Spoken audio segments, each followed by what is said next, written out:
Now we are going to start Unit 3 of TOEFL. It is Context Free Grammar CFG. तो हम जब किसी भी प्रोग्राम को कंपाइल कर रहे होते हैं तो हमारा पहले चेक्ड होता है सिंथेटिकली, उसके बाद वो सिमेटिकली चेक्ड होता है। तो उसकी ग्रामर को चेक करने के लिए हमें CFG की ज़रूरत होती है, जो कि कॉन्टेक्स्ट फ्री ग्रामर होता है, जो कि हमारा कॉन्टेक्स्ट फ्री ग्रामर बोला जाता है। अब कॉन्टेक्स्ट फ्री ग्रामर होता क्या है?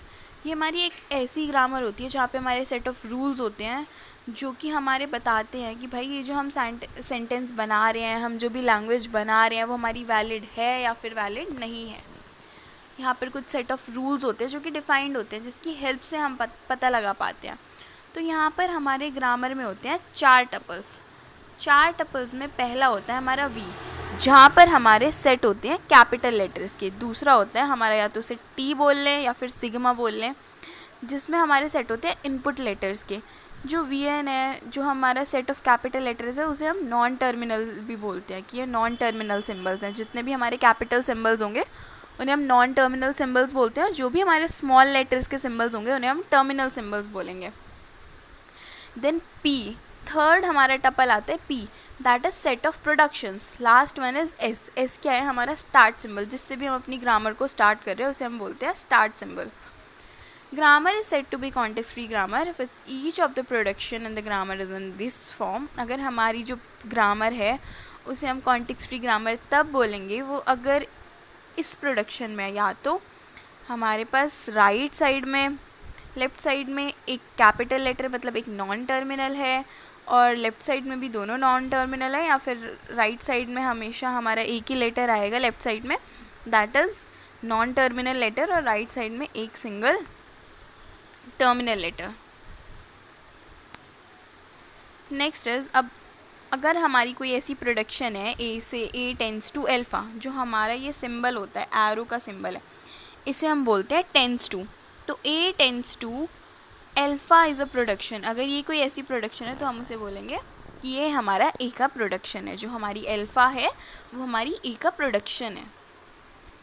अब एप्लीकेशंस क्या है? हमारे एप्लीकेशन क्या है कि लैंग्वेज जो हमारी जनरेटेड होती है CFG से, वो हम पार से डिज़ाइन में यूज़ करते हैं।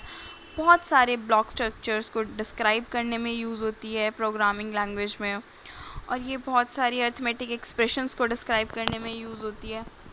अब हमें कंस्ट्रक्ट करनी है CFG, मतलब अब हमें कॉन्टेक्स्ट फ्री ग्रामर बतानी है। हमें एक लैंग्वेज दी हुई है। अब हमें लैंग्वेज क्या दी हुई है? हमें लैंग्वेज दी हुई है कि भाई आपके पास है a की पावर n और b की पावर n, तो आपको इससे बनानी है लैंग्वेज। अब यहाँ से हम पहले बनाएंगे स्ट्रिंग्स। अब हमारी स्ट्रिंग्स क्या क्या बनेंगी? अब यहाँ पर मतलब n बिलोंग्स टू 0, तो मतलब नल भी आ सकता है हमारा। दूसरा हमारा AB भी हो सकता है, देन AAVB भी हो सकता है, AAABBB कुछ भी हो सकता है हमारा। तो यहाँ पर हम प्रोडक्शन बनाएंगे। हम क्या करेंगे? A then S and then B, मतलब हम एक ऐसी प्रोडक्शन ले लेते हैं। फॉर एग्जांपल हमने ली थर्ड प्रोडक्शन, नल तो अभी हम ले नहीं रहे, हम लेते हैं थर्ड प्रोडक्शन जो हमने बनाई है। यहाँ पर हम क्या करेंगे? फर्स्ट लेटर जो बीच का है उसे स्किप करके वहाँ पर S डाल देंगे एंड देन B। अब यहाँ से हमारी सारी प्रोडक्शंस आ जाएंगी। कैसे आएंगी? देखो, अगर हम S की जगह डालते हैं नल, तो हमारे पास आ गई AB।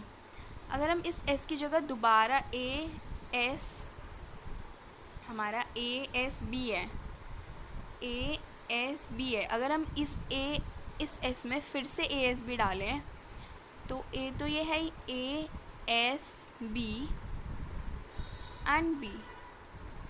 अगर हम इस S में अब फाई डाल दें, अपना एप्सिलॉन डाल दें, तो हमारे पास क्या क्या आ गई? AABB। तो हमारी यहाँ से सारी प्रोडक्शंस आ जाएंगी। नेक्स्ट A⁻1 B⁻n, मतलब यहाँ पर अब हमारा फाई नहीं है, मतलब n हमारा 0 बिलोंग नहीं कर रहा। यहाँ पर अब हमारा नल प्रोडक्शन नहीं आ सकता। अब नल प्रोडक्शन नहीं आ सकता तो मतलब यहाँ पर हमारा एक सिंगल लेटर होना चाहिए। अभी तक वहाँ पर हम क्या कर रहे थे? वहाँ पर तो हम नल डाल रहे थे क्योंकि हमें नल वैल्यू चाहिए थी। तो यहाँ पर एक प्रोडक्शन दे देंगे हम, सबसे स्मॉलेस्ट प्रोडक्शन जो है हमारी AB। अब दूसरी प्रोडक्शन में क्या करेंगे? AB तो हमने ऑलरेडी डिफाइन कर दिया। जो हमारी सेकेंड प्रोडक्शन थी, जो हमने स्ट्रिंग बनाई थी, उसमें एक था AB और दूसरा था हमारा AABB। अब अगर हम S को ये डिफाइन कर रहे हैं, ये S है हमारी, तो इसे हम S लिख सकते हैं ASB। ओके, नेक्स्ट इज ए की पावर एन और बी की पावर है हमारी n+2, मतलब अगर एक n ए की पावर 0 है तो बी की पावर हमारी 2 है, तो मतलब 2 बी तो आएंगे ही आएंगे, कुछ भी केस हो 2 बी तो हमेशा हमारे आएंगे। तो हमने क्या लिया, 2 बी ले लिया। देन हम सेकेंड प्रोडक्शन पे जाते हैं। हमारी सेकेंड प्रोडक्शन क्या है, ए और A B B B. Okay, तो यहाँ पर हम इसकी, ये तो हमने ऑलरेडी एस ले लिया, तो हमारे प्रोडक्शन क्या बन गई, ए एस बी। तो हमारे जो रूल्स बने वो क्या बने, बी बी और A S B. Okay, next same 2 की पावर एन, बी की पावर एन। यहाँ पर हम हमारा 0 आ सकता है, तो मतलब यहाँ पे नल आ सकता है। अब नल आ सकता है तो हमारी जो ये प्रोडक्शन होगी, हम प्रोडक्शन लेते हैं अपनी थर्ड वाली। तो यहाँ पर जो हमारा बीच का प्रोडक्ट होगा, जो हमारा ये है ए बी, क्योंकि हमारी जो वैल्यू है वो है ए बी, दिस वन। तो ए बी की जगह हम क्या लिखेंगे, एस। बाकी का जो हमारा प्रोडक्ट बचेगा एज इट इज़, वहाँ से हमें एक रूल मिल जाएगा। Similarly next one, A to the power 2n+3, मतलब ए की पावर 5 है और बी की पावर 1 है। तो यहाँ पर कभी हमारा वो नहीं हो रहा, अगर n 0 भी है तो a की पावर हमारी 5, a की पावर हमारी 3 है। अगर b 0 भी है, क्योंकि यहाँ पर n दिया हुआ है 0, मतलब अगर b 0 हो गया और यहाँ पे a में n की वैल्यू डाली तो यहाँ पर a हमारा 3 आएगा ही आएगा, तो मतलब a3। और हम अगर कोई और प्रोडक्शन लेते हैं देन वहाँ पर एक और प्रोडक्शन हमें मिल जाएगा। सिमिलरली नेक्स्ट क्वेश्चन, ये सारे क्वेश्चंस बिल्कुल सेम हैं, मैंने नोट्स प्रोवाइड कर दिए हैं, आप लोग वहाँ से डिस्क्रिप्शन में देख सकते हो। ओके, यहाँ पर एक क्वेश्चन आता है, number of A is equals to number of B. This is very important question. यहाँ पर क्या है कि जितने ए होंगे उतने ही बी होंगे हमारी प्रोडक्शन में। तो हमने पहले यहाँ पर एक स्ट्रिंग्स बना ली कि भाई हमारे जो सेट है वो ये हो सकता है, जितनी भी हम अपनी मर्ज़ी से इनफाइनाइट सेट्स बन सकते हैं, हमारी इनफाइनाइट स्ट्रिंग्स बन सकती है। तो हमने कुछ स्ट्रिंग्स ली, उसके अकॉर्डिंग हम अपना CFG बनाएंगे। दैट इज़, यहाँ पर हमने क्या लिया, एक बार ए लिया, एक बार बी लिया, बीच में हमारा ए भी आ सकता है, बी भी आ सकता है। अब हमारी स्टार्टिंग ए से हो गई, अब हमारी स्टार्टिंग बी से भी तो हो सकती है। एक बार बी लिया और फिर उसके बाद ए, देन उसके बाद फिर कुछ भी आ सकता है। अब हमारा ज़रूरी थोड़ी है कि भाई बीच में कुछ आए, हमारा नल भी तो हो सकता है। तो यहाँ पर हमारे 3 प्रोडक्शन बनेंगे। पहला एक तो ये वाला, देन अगैन दिस, और फिर हमारा नल भी हो सकता है। ओके, नेक्स्ट क्या है हमारा कि यही सेम प्रोडक्शन है, बट यहाँ पर क्या है, W और W का रिवर्स। अब W का रिवर्स है तो उसका मतलब अगर हमने कोई चीज़ स्टार्ट करी है, मान लो अगर हमारा A है तो A के बाद रिवर्स में A ही आएगा। अगर हमने A B लिखा तो रिवर्स में हमारे पास B A ही आएगा। तो यहाँ पर क्या है, अगर हमने A से स्टार्ट करा है तो A ही आएगा, B से स्टार्ट करा है B ही आएगा। अगर हम A से स्टार्ट कर रहे हैं तो A ही आएगा, B से स्टार्ट कर रहे हैं तो B ही आएगा। अब बीच की वैल्यूज़ हमारी या तो नल हो सकती हैं, या A हो सकती है, या B हो सकती है। तो वही हमने अपनी प्रोडक्शंस बनाई। नेक्स्ट क्या है हमारा, A की पावर n, B की पावर n, C की पावर n। तो यहाँ पे हमने स्टार्ट करा, मतलब इन सब की पावर हमारी 0 0 0 हो सकती है। तो पहला हमारा क्या हो गया, ये या तो हमारा बिल्कुल नल होगा, दूसरा A B C, तीसरा A A B B C C, कितने भी हमारे प्रोडक्शंस बन सकते हैं। तो हमने ए बी का प्रोडक्शन तो अभी तक बनाना सीखा हुआ है। ए बी का प्रोडक्शन हम कैसे बनाते थे, ए एस बी और एप्सिलॉन। हमने ये वाला प्रोडक्शन, अगर हमारी सिर्फ ये होती तो इसका प्रोडक्शन तो हमने यहाँ पर देखा था, कहाँ था,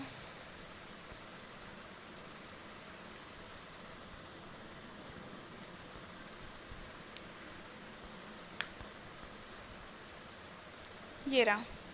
तो यहाँ पर हम ये वाला प्रोडक्शन तो एज इट इज़ लिख देंगे, ये वाला प्रोडक्शन हमने लिख दिया एज इट इज़ ए और बी के लिए। अब लेकिन यहाँ पर आ गया हमारा सी, तो मतलब जो हमारा ये वाला प्रोडक्शन है इसके साथ हमारा ऐड हो गया सी। तो हमने क्या करा, यहाँ पर सी ऐड कर दिया। लेकिन अब उस सी में हमारे पास कितने भी नंबर ऑफ़ टाइम्स सी हो सकते हैं, या तो वो एप्सिलॉन हो सकता है या फिर वो n नंबर ऑफ़ टाइम्स हो सकता है। तो हमने सी, कैपिटल सी लगा दिया। Okay, next even number of palindrome. Even number of palindrome क्या है, हमारा एक रिवर्स वाला स्टेटस ही है, but the only difference is यहाँ पर हमारा बीच में हमेशा नल होगा।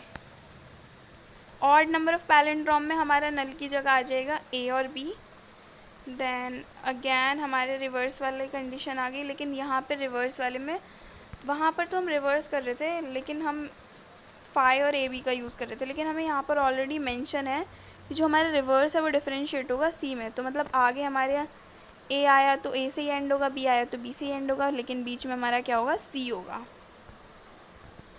Having any number of A over A, मतलब ए के बाद कितने भी नंबर ऑफ़ ए आ सकते हैं। तो मतलब हमने क्या लिखा, या तो वो सिंपल ए हो सकता है हमारा, तो सिंपल ए है। ए के साथ हमारे कितने भी नंबर ऑफ़ ए हो सकते हैं, हम बार बार इसमें ए वैल्यू प्रोड्यूस कर सकते हैं। तो अब यहाँ पर हमारी वो सिग्मा भी हो सकती है, एक भी टाइम नहीं हो सकता। Next is A plus B का एस्ट्रिक। ए प्लस बी का एस्ट्रिक से हमारी स्ट्रिंग्स क्या क्या बन रही हैं। एस्ट्रिक है तो मतलब यहाँ पर नल भी वैल्यू आ रही है, या तो एक भी वैल्यू नहीं है, या फिर ए है या फिर बी है, या फिर ए है या फिर ए बी है या फिर बी है। हमारे पास हमने काफ़ी अपने स्ट्रिंग्स के सेट बना लिया। अब हमने स्ट्रिंग्स के सेट बना लिए तो मतलब या तो ऐसे हो सकता है कि हमारे पास ए है, या तो ऐसे हो सकता है हमारे पास बी है। अब ए के साथ कुछ भी हो सकता है, ए भी हो सकता है, बी भी हो सकता है। यहाँ पर नल भी हो सकता है, ए के साथ ए भी हो सकता है, ए के साथ बी भी हो सकता है।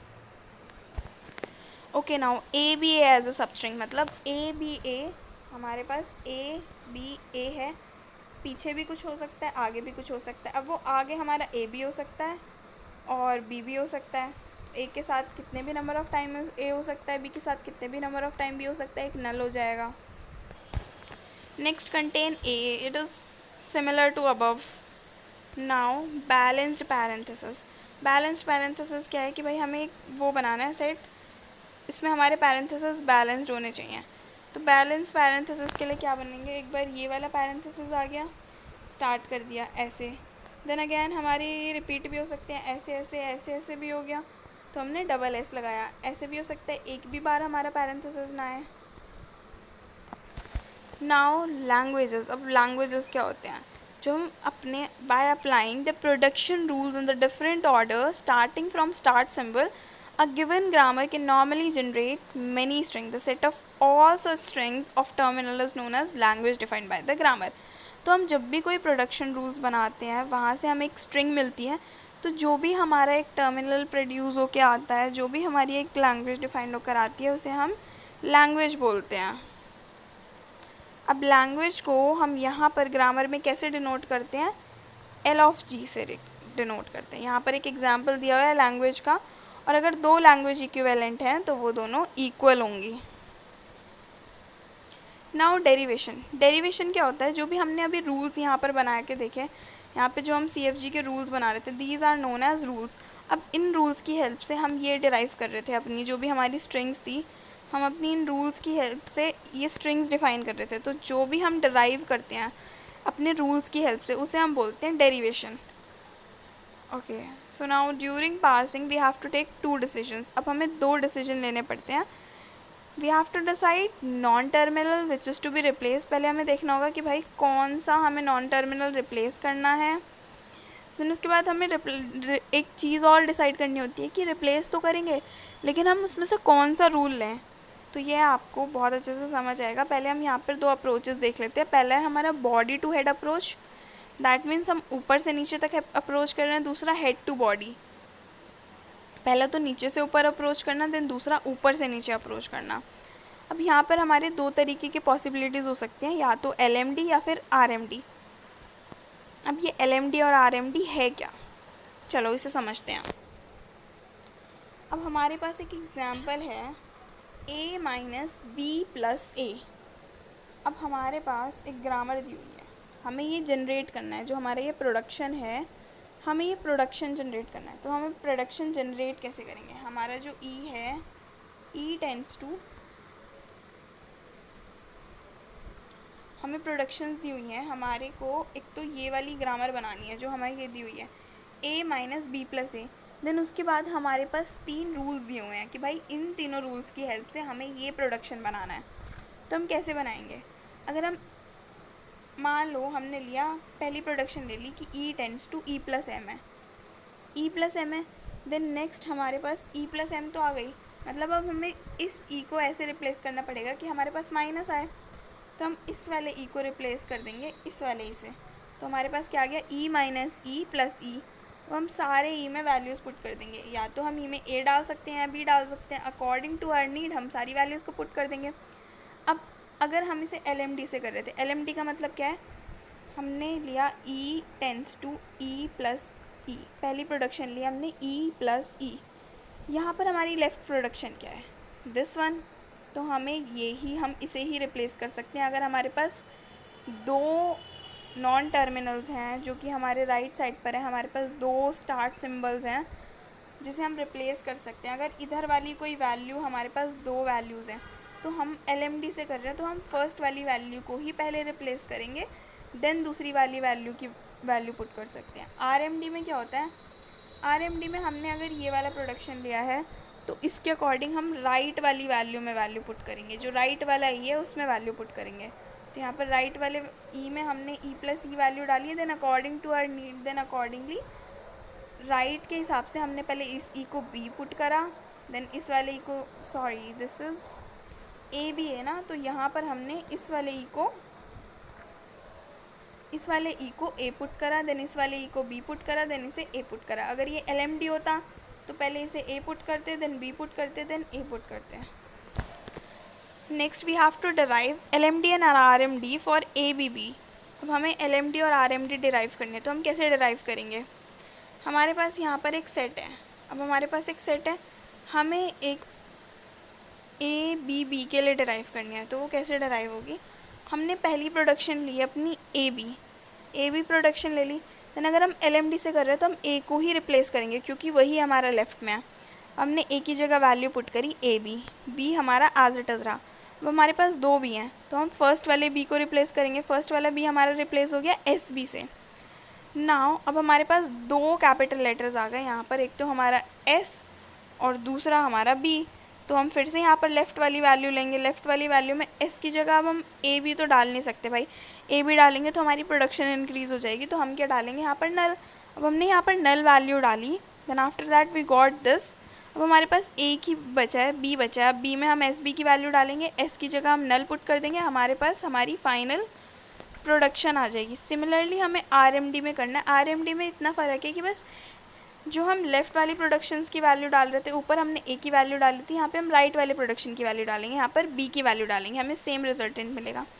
अब हमें इसका ग्राफ बनाना है, अगर हमें इसका ट्री बना के देखते हैं। अब हम LMD का ट्री बना के देखते हैं, तो LMD का ट्री कैसे बनेगा, पहले हमने लिया S, तो हमने पहले S से स्टार्ट करा था, देन S के क्या प्रोडक्शन थे, हमने A और B, तो S से हमने S से लिया हमने A और B, देन उसके बाद हमने A को रिप्लेस करा, A को किससे रिप्लेस करा, B से, ओके। तो हमने पहले S लिया, देन S के बाद हमने उसे AB में ट्रांसफ़र करा, देन A को हमने A वैल्यू दी AB, देन फिर उस B को हमने फर्दर वैल्यू दी SB, देन इस वाले B को हमने SB वैल्यू दी, देन इस वाले S को हमने E नल दिया और इस वाले S को हमने नल दिया।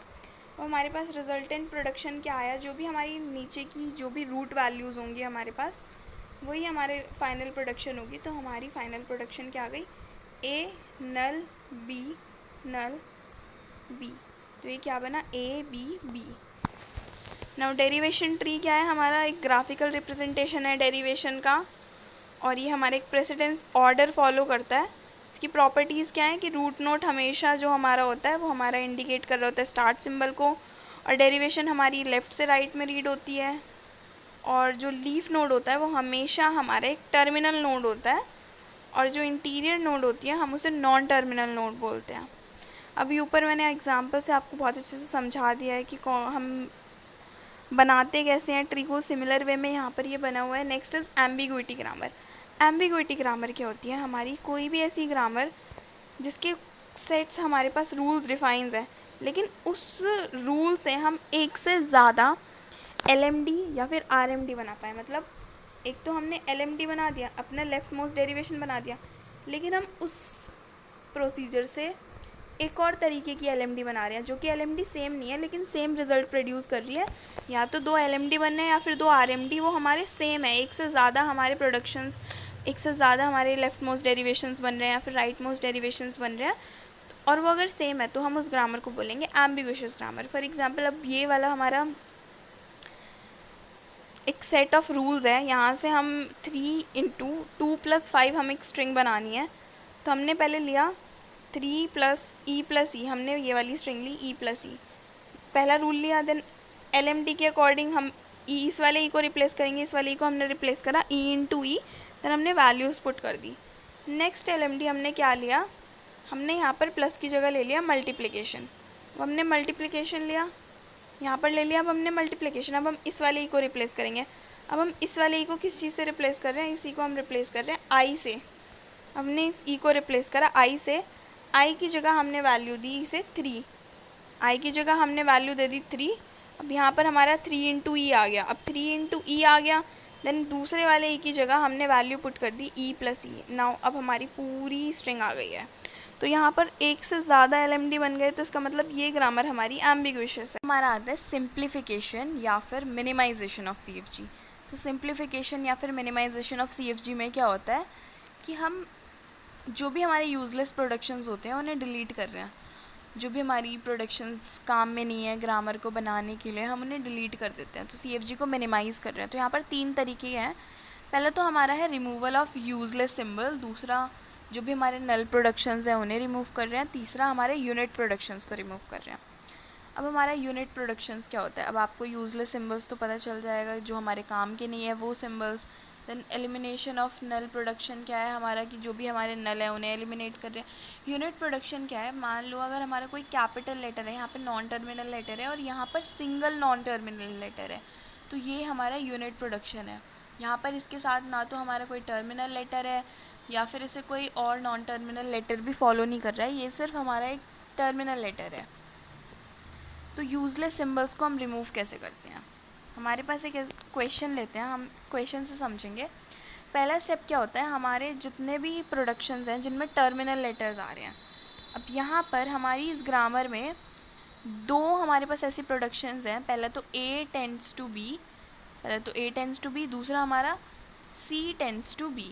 दो हमारे A tends to A and C tends to B, हमारे पास दो ऐसे प्रोडक्शंस हैं जहाँ पर हमें टर्मिनल लेटर्स मिल रहे हैं RHS में। तो मतलब हमारे पास A और C की परमिशन है। अब हमारे पास A और C की परमिशन है तो हम चेक करेंगे बाकी सारे उसमें A और C आ रहा है, कहाँ पर आ रहा है। तो S से हमारे पास दो प्रोडक्शन है, AB और दूसरा है हमारा CA। हमें A की परमिशन है लेकिन हमें B की परमिशन नहीं है, और ये है मल्टीप्लिकेशन में। अगर ये A, B होता तो शायद हम A वाली प्रोडक्शन को ले लेते, लेकिन B को नहीं ले सकते, मल्टीप्लिकेशन में है। तो हमारा जो S टेंड्स टू AB है हम इसे नहीं ले सकते। दूसरा है हमारा CA, तो मतलब हम इसे ले सकते हैं क्योंकि हमारे पास परमिशन A की भी है और C की भी परमिशन है हमारे पास।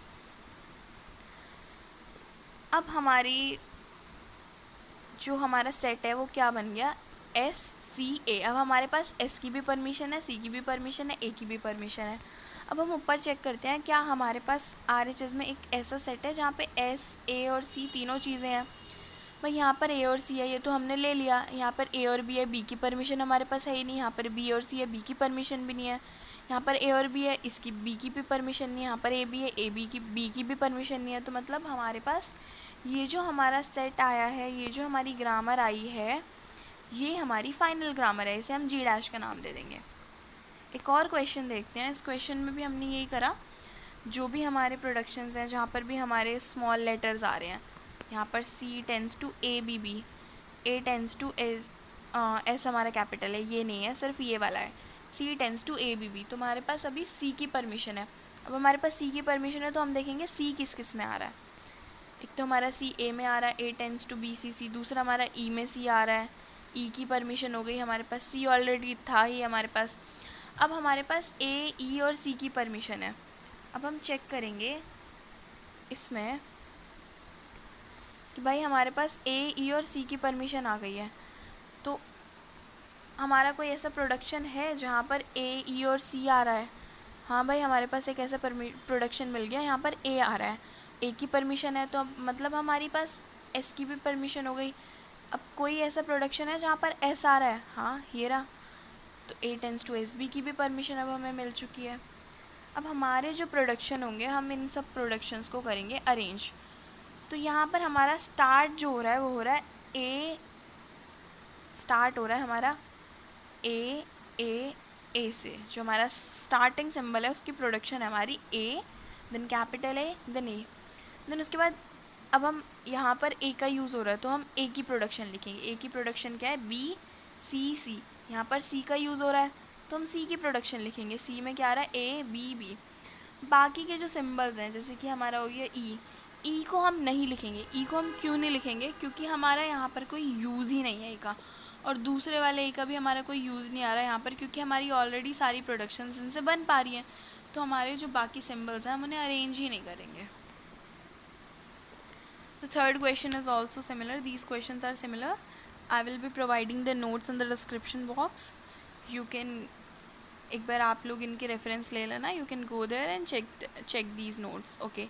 Next one is removal of null production. Removal of null production में क्या होता है, हम नल प्रोडक्शंस को रिमूव करेंगे. अब नल प्रोडक्शंस को रिमूव करने के लिए हम क्या देखेंगे कि जो भी हमारे ऐसे प्रोडक्शंस हैं जिनमें नल आ रहा है, पहले हम उनका एक सेट बनाएंगे. यहाँ पर हमारे पास एक ए है और एक बी है. ए में हमारा नल प्रोडक्शन आ रहा है और दूसरा हमारा बी में नल प्रोडक्शन आ रहा है. ए में बी में, तो हमारे पास जो सेट बना वो ए बी का बना. अब जो भी हमारा सेट बनेगा हमें उसे यूनियन करना है एस के साथ, जो हमारा स्टार्ट सिंबल है. हमने इसके साथ यूनियन कर दिया तो मतलब हमारे पास एक एस है, ए है और बी है. ओके. अब हम एक और कंस्ट्रक्ट करेंगे डब्लू को. हम उस डब्लू में जो हमारा W2 बना है उसे फाई के साथ यूनियन करेंगे. अब हमने उसे फाई के साथ यूनियन करा तो मतलब हमारे पास सेम प्रोडक्शन बनेगा. इसका मतलब क्या हुआ, हमारी जो W2 है और W3 है वो हमारा इक्वल है. जो भी हमारे नल प्रोडक्शंस वाले क्वेश्चन होंगे, एलिमिनेशन ऑफ नल प्रोडक्शन, उनमें ये वाले स्टेप्स हमारे सेम ही होंगे.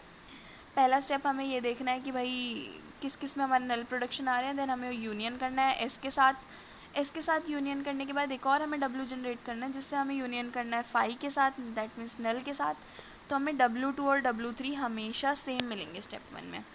आफ्टर वी गॉट W2 और W3, तो अब हमारे पास क्या क्या ऑप्शंस हैं. हमारे पास है एस, ए और बी. अब हम क्या करेंगे, प्रोडक्शंस को लेंगे. हमारे पास रिक्वायर्ड प्रोडक्शन क्या है, यहाँ पर एस में हमने एलिमिनेट कर दिया, ए एलिमिनेट कर दिया, बी एलिमिनेट कर दिया. तो हमारे पास रिक्वायर्ड प्रोडक्शन क्या है, ए टेंस टू ए और बी टेंस टू बी. ये तो हमारी ऑलरेडी CFG में है, हमें इसे कन्वर्ट करने की ज़रूरत है ही नहीं. नेक्स्ट आता है हमारा A B, S tends to A B. अब S tends to A B में हम क्या करेंगे,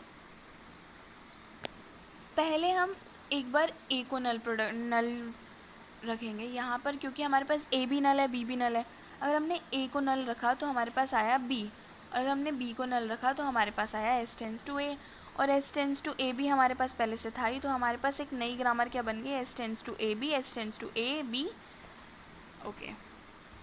similar these questions are all similar. Next हम आते हैं elimination of unit production. Elimination of unit production में क्या है, हम यूनिट प्रोडक्शंस को रिमूव करेंगे. यूनिट प्रोडक्शंस को कैसे रिमूव करेंगे, हम पहले सारे वो प्रोडक्शंस लिख लेंगे जिसमें यूनिट प्रोडक्शंस आ रहे हैं, जैसे कि S tends to A tends to B, B tends to S. हम पहले इन्हें सेपरेट करेंगे यूनिट और नॉन यूनिट प्रोडक्शंस को. जैसे ही हमने इन्हें सेपरेट करा, हम क्या प्रोड्यूस करेंगे, हम एक यूनिट प्रोडक्शन को उठाएंगे. हमने एक यूनिट प्रोडक्शन उठाया एस टेंस. अब हमने यहाँ पर सेपरेट कर दिया एस टेंस टू ए, तो हम पहले अपना पहला वाला यूनिट प्रोडक्शन उठाएंगे जो कि था हमारा एस टेंस टू, ये था हमारा एस टेंस टू ए. जो हमारा एस है वो ए को टेंड कर रहा है. अब हमारी ए की वैल्यू क्या है, ए हमारा फर्दर किसे टेंड कर रहा है, हमें पता है ए हमारा बी को टेंड कर रहा है. तो मतलब अब हम लिख सकते हैं एस टेंस टू बी. तो हमारा प्रोडक्शन क्या आ गया, S tends to B. In similar way next हमारा क्या है, ए टेंस टू बी. अब बी हमारा किसे टेंड कर रहा है, बी टेंस टू ए, तो A also tends to A. Last हमारा क्या है, बी टेंस टू एस, तो B tends to S, S tends to double B, तो B tends to double B. यहाँ पर सेम चीज़ लिखी हुई है. एस टेंस टू ए हमारा टेंस कर रहा है बी में, तो हमारा एस क्या हो गया, S tends to B. Similar way में हम सारी प्रोडक्शंस को लिख देंगे. जैसे ही हमने सारी प्रोडक्शंस लिखी हमारे पास नई प्रोडक्शंस आ जाएंगी और हमारे पास एक नई ग्रामर बन जाएगी. नेक्स्ट आता है नॉन रिकर्सिव ग्रामर. अब नॉन रिकर्सिव ग्रामर क्या होता है, एक ग्रामर को हम नॉन रिकर्सिव तब बोलेंगे जब वो हमारी रिकर्सिव नहीं होती, मतलब ना ही वो लेफ़्ट रिकर्सिव है ना ही वो राइट रिकर्सिव है. अब लेफ़्ट और राइट रिकर्सिव ग्रामर हमारी होती क्या है, लेफ़्ट रिकर्सिव ग्रामर हमारी एक ऐसी ग्रामर है, फॉर एग्ज़ाम्पल अगर हमारे पास लेफ़्ट हैंड साइड में कोई ऐसा सिंबल है और राइट हैंड साइड में भी हमारा यहाँ पर एग्जैक्ट सेम सिंबल है, तो हमारी जो ग्रामर है वो हमारी लेफ़्ट रिकर्सिव ग्रामर बोलेंगे अगर उसे। और अगर हमारी कोई ग्रामर है ऐसे, तो मतलब यहाँ ये तो हमारा हो गया लेफ़्ट पोर्शन और ये हमारा हो गया राइट पोर्शन। अगर लेफ़्ट हैंड साइड का जो हमारा लेफ़्ट हैंड साइड की जो अगर हमारी ग्रामर है और इधर से जो हमारा राइट हैंड पोर्शन है वो अगर हमारे सेम है तो ये राइट रिकर्सिव ग्रामर हो गई। और अगर ये वाला पोर्शन सेम है, अगर ये वाला पोर्शन और ये वाला पोर्शन सेम है तो वो ग्रामर हमारी लेफ़्ट रिकर्सिव हो गई। अगर ग्रामर राइट रिकर्सिव है तो हमें कोई प्रॉब्लम नहीं है, लेकिन अगर लेफ़्ट रिकर्सिव है तो हमें बहुत ज़्यादा प्रॉब्लम होगी, तो हमें लेफ़्ट रिकर्जन को हटाना होता है। नेक्स्ट जनरल रिकर्जन क्या होता है? हमारा जनरल रिकर्जन जिसमें हमारी ना ही वो लेफ़्ट रिकर्जन है ना ही वो राइट रिकर्जन है, हमारा बीच में आ रहा है, प्रोडक्शन जो है वो हमारा बीच में आ रहा है, यहाँ पर भी कोई और वैल्यू है और यहाँ पर भी कोई और वैल्यू है। रेगुलर ग्रामर क्या होता है? हमारी ग्रामर जो कि हमारी या तो राइट लीनियर है या फिर लेफ़्ट लीनियर है, उसे हम बोलेंगे रेगुलर ग्रामर। अब राइट लीनियर और लेफ़्ट लीनियर ग्रामर हमारी होती क्या है? कोई भी हमारी एक ऐसी ग्रामर है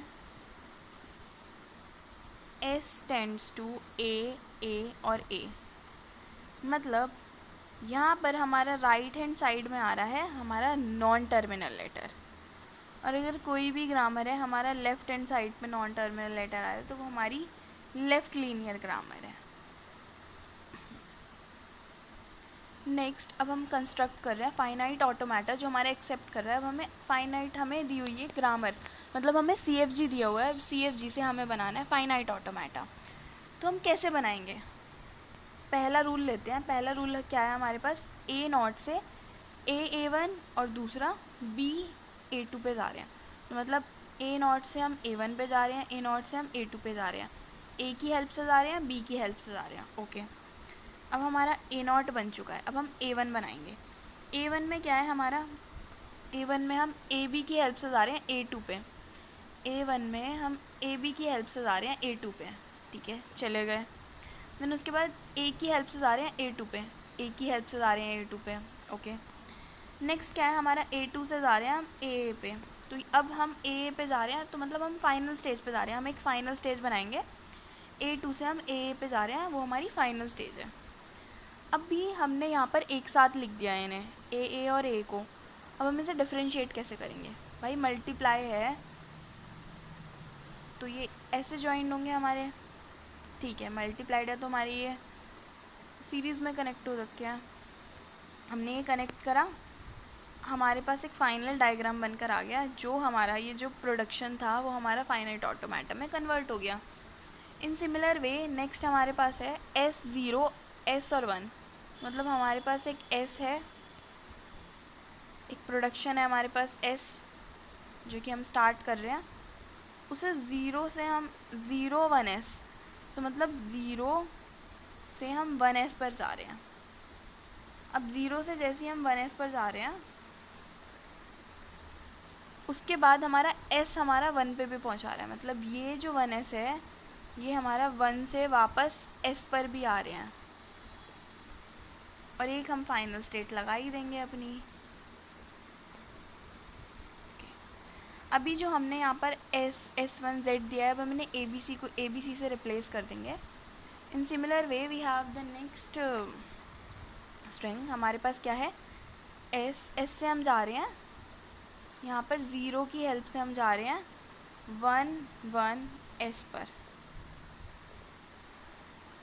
अब 1 1 S से हम यहाँ से इस वाली प्रोडक्शन से वापस हम फिर से एक 1 की हेल्प से, क्योंकि हमारे पास 0 तो ऑलरेडी हो गया, 1 हो गया, एक फिर से एक प्रोडक्शन पर जा रहे हैं, और यहाँ पर फिर से इस प्रोडक्शन से हम फाइनल स्टेट पर जा रहे हैं। अब हमें फाइनाइट ऑटोमेटा को CFG में कन्वर्ट करना है। तो फाइनाइट ऑटोमेटा को CFG में हम कैसे कन्वर्ट करेंगे? हमारे पास एक डायग्राम दिया हुआ है, A से हम जा रहे हैं, A से हम जा रहे हैं, B हमें B मिल रहा है। कब? जब हमारा प्रोडक्शन A है, तो A से A की हेल्प से हम B पे पहुंच पा रहे हैं, तो एक प्रोडक्शन तो हमें ये मिल गई।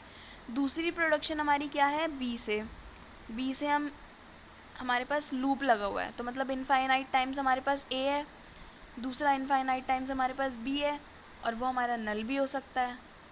तो हमारे पास ग्रामर मिल गई। ओके, अब ये जो हमारी ग्रामर मिली है, अब हमारे पास इसमें जो नॉन टर्मिनल्स है वो क्या है, ए और बी। जो टर्मिनल लेटर्स हैं वो क्या है, हमारे स्मॉल ए और स्मॉल बी। जो हमारे प्रोडक्शंस हैं वो हमारे ये वाले प्रोडक्शंस हैं। देन स्टार्ट सिंबल क्या है हमारे पास, स्टार्ट सिंबल है हमारा ए, तो स्टार्ट सिंबल हो गया ए। नेक्स्ट सेम तरीके से हम ये वाली ग्रामर्स को लिखेंगे। हम ये वाला एग्जांपल देखते हैं। इस वाले एग्जांपल में क्या है कि एस से ए की हेल्प से हम जा रहे हैं ए पर, देन अगैन एस से हम फिर एस से जा रहे हैं बी पर, एक सेल्फ लूप लगा हुआ है, बी पर एक सेल्फ लूप लगा हुआ है। ओके, देन ए से हम कहाँ पर जा रहे हैं, ए से हम जा रहे हैं ए पर, एक फाइनल प्रोडक्ट पे जा रहे हैं। दूसरा हम ए पर ही जा रहे हैं बी की हेल्प से। ओके, नेक्स्ट हम जा रहे हैं एफ़ पे, हम एफ़ पर ही जा रहे हैं सेल्फ लूप की हेल्प से, और एक हमारा नल भी हो सकता है। अब हमारी फाइनल स्टेट तो बन गई है। फाइनल स्टेट के बाद जो भी हमारी स्टेट होती है उसे हम डेड स्टेट बोलते हैं, और ये हमारा यूजलेस सिंबल है। डेड स्टेट हमारी यूजलेस सिंबल होती है सीएफजी में, तो हम इसे कंसीडर नहीं करेंगे। नेक्स्ट स्टेट भी बिल्कुल, ये सारे एग्जांपल्स बिल्कुल सेम है, आप नोट से रेफरेंस ले लेना, इन सबको एक बार गो थ्रू कर लेना। नेक्स्ट टॉपिक है हमारा सीएफजी से हमें फाइनाइट ऑटोमेटा में कन्वर्ट करना है। I have covered this topic above. यहाँ पर कुछ एग्जांपल्स और हैं इसके। अब नेक्स्ट टॉपिक आता है हमारा रेगुलर एक्सप्रेशन से सीएफजी में कैसे कन्वर्ट करें। रेगुलर एक्सप्रेशन से हम सीएफजी में कन्वर्ट करेंगे। अब हमारे पास क्या करेंगे, हम जो भी हमारी प्रोडक्शन जो भी डिवाइड हुई हैं, मतलब ये हमारी 3 प्रोडक्शंस हैं, मल्टीप्लिकेशन में दी हुई हैं। मतलब ये हमारा ए प्लस बी है, मतलब या तो ए हो सकता है या बी हो सकता है या नल हो सकता है, ए भी हो सकता है, बी हो सकता है, हमारा कुछ भी हो सकता है। तो मतलब हम इसे कैपिटल लेटर ले लें, ठीक है, हमने इसे मान लिया ए, कैपिटल लेटर ए, बीच में हमारा ए है तो उसे ए एज इट इज़ ही लेंगे। देन अगैन यहाँ पर ए आ रहा है। अब हम ए के प्रोडक्शंस क्या होंगे, या तो ए हो सकता है, या फिर वो बी से स्टार्ट हो सकता है, या फिर वो नल हो सकता है।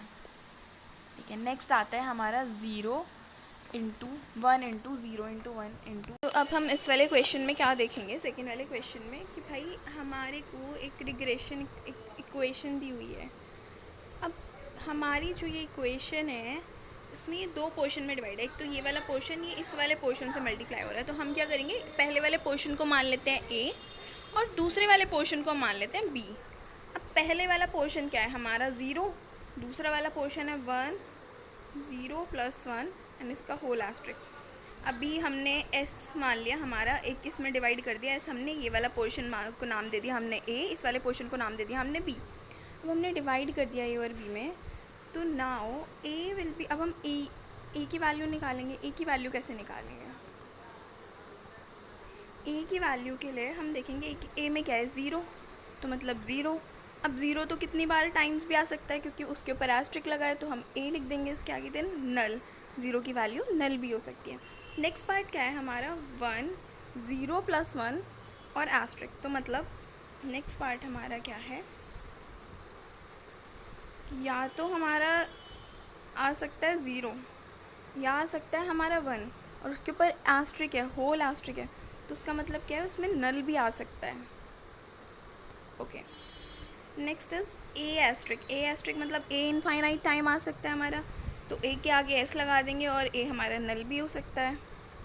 नेक्स्ट इज ए + बी का एस्ट्रिक। अब ए + बी का एस्ट्रिक है, तो मतलब ए भी हमारा इनफाइनाइट टाइम्स आ सकता है, बी भी हमारा इनफाइनाइट टाइम्स आ सकता है, और हमारा नल। ज़रूरी थोड़ी है कि नल भी तो सकती है वैल्यू हमारी, कि कुछ भी ना आए। Next is A asterisk, A + B. अब हम फिर से इसे डिवाइड करेंगे 2 पोर्शन में, एक तो हमारा x हो जाएगा, दूसरा हमारा y। तो स्टार्टिंग क्या हो गई, x और y। अब x क्या है हमारा a हमारा इनफाइनाइट टाइम है, उसके ऊपर एस्ट्रिक लगा हुआ है, उसकी वैल्यू नल भी हो सकती है। ओके, अब दूसरा पोर्शन क्या है हमारा, दूसरा पोर्शन है हमारा y। अब दूसरा पोर्शन हमारा y है, y में भी हम देख रहे हैं कि भाई 2 चीज़ें अभी भी मल्टीप्लाई में है, तो y को भी फिर हम 2 चीज़ों से डिवाइड कर देंगे। y क्या हो जाएगा स्मॉल a इंटू, अब हम दूसरे वाले बड़े वाले को नाम दे देते हैं z। अब हम z की वैल्यू लिखेंगे। z की वैल्यू क्या है? a प्लस बी का एस्ट्रिक। a प्लस बी का एस्ट्रिक क्या होता है? a z b z और नल। नाउ a एस्ट्रिक और b एस्ट्रिक अगैन यहाँ पर दो मल्टीप्लाई में है तो हम फिर से दो सिम्बल्स ले लेंगे स्टार्टिंग में। देन अगैन a की वैल्यू क्या होगी? a नल हो सकती है, b की वैल्यू इनफाइनाइट टाइम्स और नल भी हो सकती है। ओके, सिमिलर वे में आगे के सारे क्वेश्चंस हैं। नेक्स्ट आता है अब हम सी एफ जी को नॉर्मल फॉर्म में कैसे कन्वर्ट करें। नॉर्मल फॉर्म में कन्वर्ट करने के पास हमारे पास दो मेथड है। The very first one is Chomsky normal form. Chomsky normal form में हम क्या करते हैं कि जो भी हमारे को ग्रामर दिया है, रूल्स दिए हुए हैं, हमें उन सारे ग्रामर को इस फॉर्म में करना होता है। या तो वो ए टेंस टू, दोनों तरफ हमारे यहाँ पर कैपिटल लेटर्स होने चाहिए दो, या फिर हमारा एक स्मॉल मतलब एक टर्मिनल लेटर होना चाहिए। ओके, अब हमें एक ग्रामर दी हुई है कि हमें इस ग्रामर को, ये जो ग्रामर है हमें वो कन्वर्ट करनी है चॉम्स्की नॉर्मल फॉर्म में। अब ये तो ऑलरेडी है, ये भी ऑलरेडी कन्वर्टेड है, मतलब हमें इन तीनों को कन्वर्ट करना है। तीनों को कन्वर्ट करने के लिए हमारी बी और डी तो ऑलरेडी सी एन एफ में है। अब हम लेते हैं एस ए डी। अब हमें करना है कैपिटल लेटर में कन्वर्ट। तो हम क्या करते हैं भाई, यहाँ पर पहले S tends to A D है, इस ए को हम एक कैपिटल लेटर मान लेते हैं। मान लो हमने मान लिया एक्स, तो एक्स टेंस टू ए हमारा एक प्रोडक्शन बन गया, और एस क्या बन गया हमारा? X A D. एक्स हमारा बन गया एक्स ए डी और एक प्रोडक्शन हमारी आ गई है।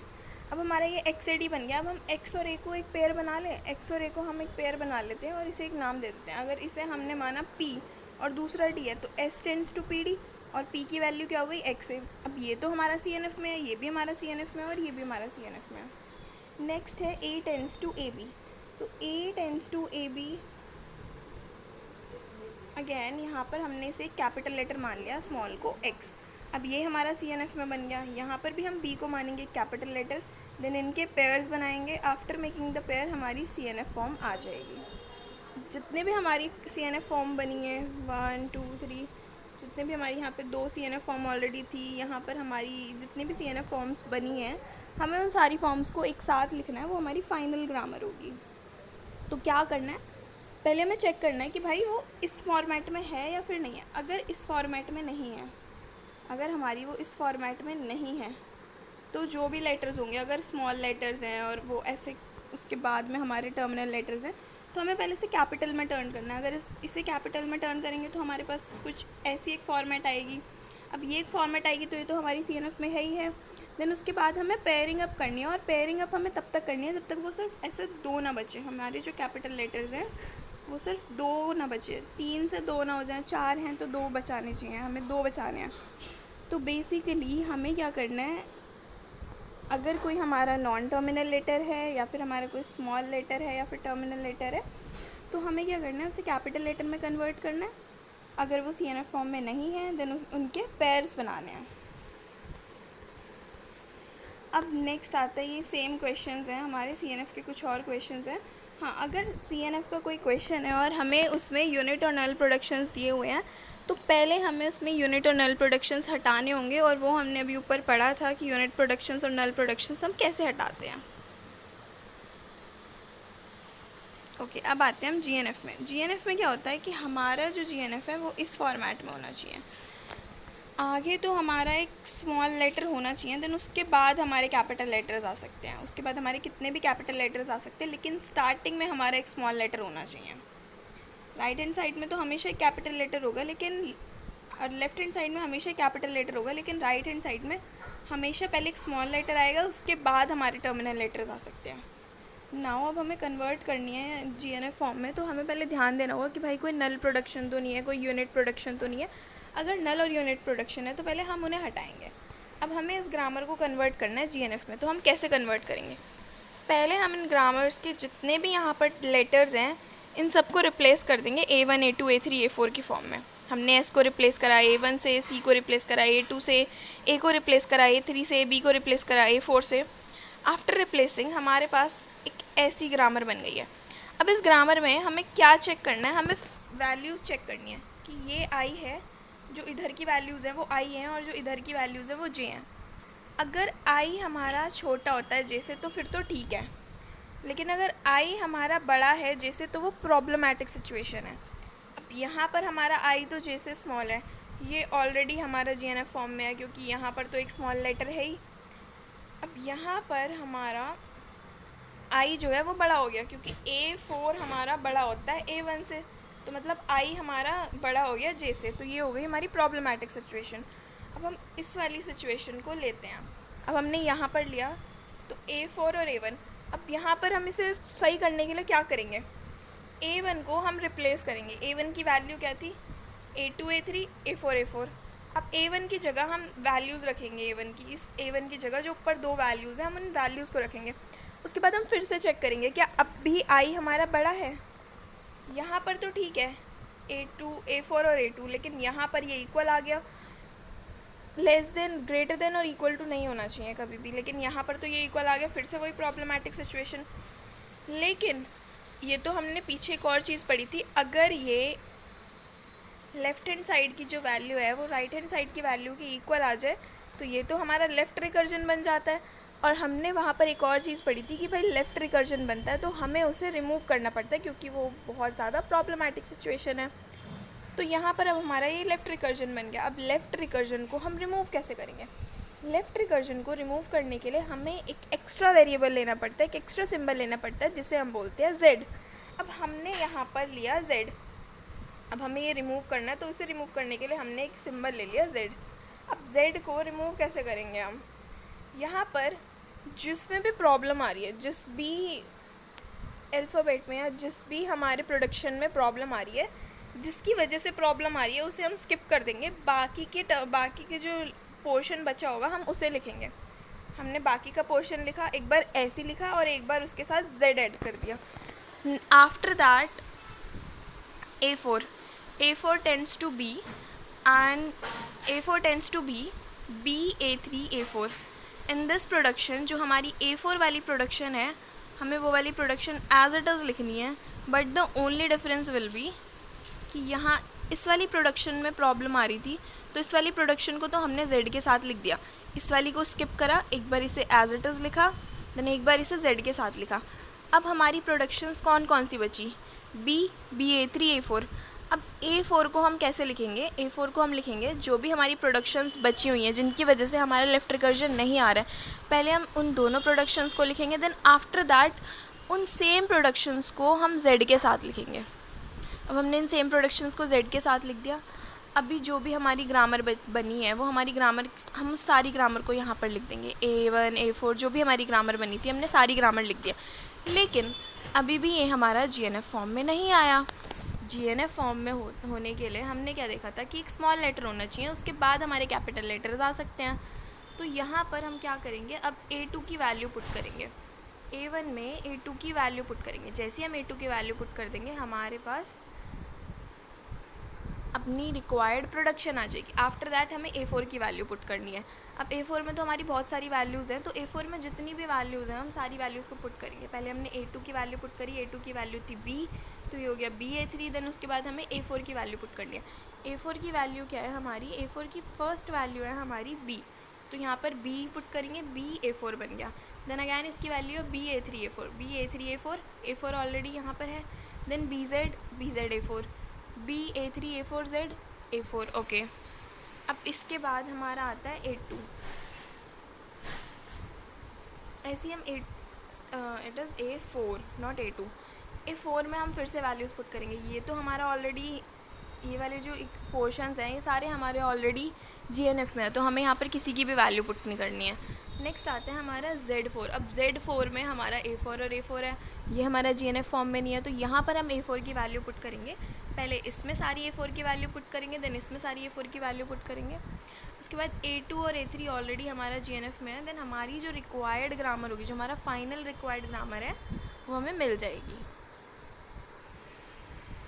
अब CNF और GNF में डिफरेंस क्या है, CNF फॉर्म होती है हमारी अगर वो A टेंस टू BC और A टेंस टू A है, लेकिन GNF फॉर्म होती है हमारी A tends to A, then उसके बाद हमारे कितने भी नॉन टर्मिनल्स प्रोडक्शंस आ सकते हैं। Number of steps required to generate the strings of the length n is 2n-1।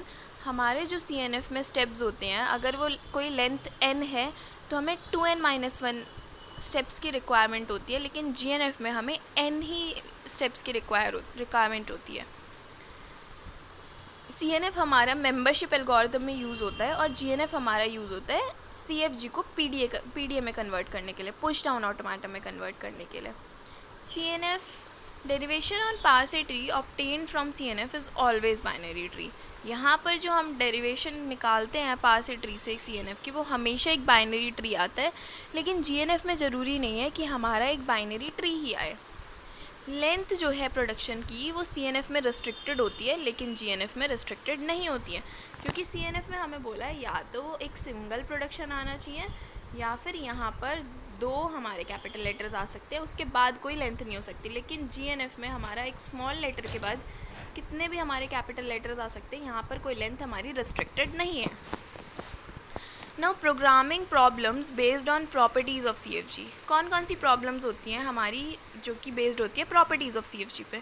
पहला है हमारा CFG construction and language recognization. CFG construction and language recognization में क्या है कि हमें देखना है कि भाई ये जो लैंग्वेज है, जो हम लैंग्वेज बना रहे हैं, जो हमारी सेट ऑफ स्ट्रिंग्स है, जो हम CFG को कंस्ट्रक्ट कर रहे हैं, क्या वो लैंग्वेज का पार्ट है? उसका प्रोग्रामिंग टास्क क्या है? हमें एक ऐसा फंक्शन इम्प्लीमेंट करना है जो हमारा CFG रिप्रेजेंटेशन दे। नेक्स्ट आता है हमारा CFG सिंप्लीफिकेशन। प्रॉब्लम क्या है कि हमें एक ऐसा प्रोडक्शन बनाना है जो CFG को सिंप्लीफाई कर दे। अब वो हमारे 3 मेथड से, या तो हम यूजलेस सिंबल्स को हटा दें या फिर यूनिट प्रोडक्शंस को हटा दें। प्रोग्रामिंग टास्क क्या है कि हमें एक ऐसा फंक्शन बनाना है जो स्टेप को हमारा सिंप्लीफाई कर दे। Next is ambiguity detection. अब इसमें प्रॉब्लम क्या है, हमें देखना है कि हमारी जो प्रॉब्लम है वो एम्बिग्विशियस है या नहीं है। प्रोग्रामिंग अब इसका टास्क क्या है, हमें पता कैसे चलेगा कि वो एम्बिग्विशियस है या नहीं है? हमें सारी डेरिवेशंस को चेक करना पड़ेगा कि इसमें कितनी पॉसिबल डेरिवेशंस हैं, हमारी कितने LMD बन रहे हैं, कितने RMD बन रहे हैं। अगर एक से ज़्यादा बन रहे हैं तो वो एम्बिग्विशियस है। Next language membership. Language membership हमारा क्या करता है, डिटरमाइन करता है कि ये स्ट्रिंग इस लैंग्वेज से बिलोंग करती है या फिर नहीं करती है। अब इसका प्रोग्रामिंग टास्क क्या है कि हमें चेक करना है कि ये हमारी डिराइव हो रही है स्टार्ट सिंबल से जो हमारे प्रोडक्शन रूल्स दिए हुए हैं, या फिर नहीं हो रही है। CFG टू CNF में हम क्या करते हैं, CFG को CNF में कन्वर्ट करते हैं। और हमारा प्रोग्रामिंग टास्क क्या है, हमारा प्रोग्रामिंग टास्क है कि हमें जितने भी सारे यूजलेस प्रोडक्शंस होते हैं उन्हें एलिमिनेट करना होता है और उसकी रिक्वायर्ड फॉर्म में कन्वर्ट करना होता है। ऐसे ही CFG टू GNF में भी हमें क्या करना होता है, GNF में कन्वर्ट करना होता है। उसका प्रोग्रामिंग टास्क क्या होता है, हमें सारी फॉर्म्स को A टेंड्स टू अल्फ़ा और कैपिटल A में कन्वर्ट करना होता है। नेक्स्ट आता है हमारा natural language processing. Natural language processing में क्या होता है, हमें एक CFG बनानी है जो कि बेस्ड होती है हमारे पार्से पर, for simplification grammar of natural language. अब इसका प्रोग्रामिंग टास्क क्या है कि CFG हमारी बहुत ज़्यादा यूज़ होती है नेचुरल लैंग्वेज प्रोसेसिंग में पार्से को बनाने के लिए, तो हमें उसका स्ट्रक्चर समझना पड़ता है।